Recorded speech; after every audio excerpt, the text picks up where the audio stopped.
আমরা নিয়ে আসবো।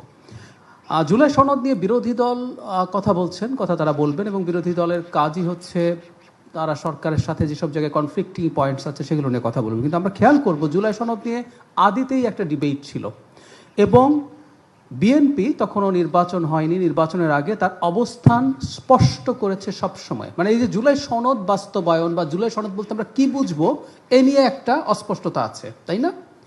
বিএনপি রিপিটেডলি বলেছে সংসদ ভবনের প্লাজায় যেদিন স্বাক্ষরিত হয়েছে তারিখটা সম্ভবত 17 বা 18 অক্টোবর তারিখ বলে বিএনপি বলে যে ওই তারিখে স্বাক্ষরিত জুলাই সনদ বিএনপি বাস্তবায়ন করবে।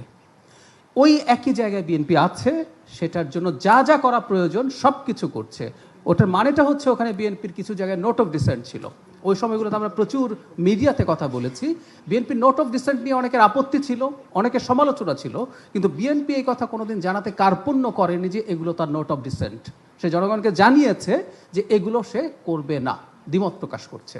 সো ওই নোট অফ ডিসেন্ট বাদ দিয়ে জুলাই সনদে আর যা যা আছে সব কিছু বিএনপি বাস্তবায়ন করবে।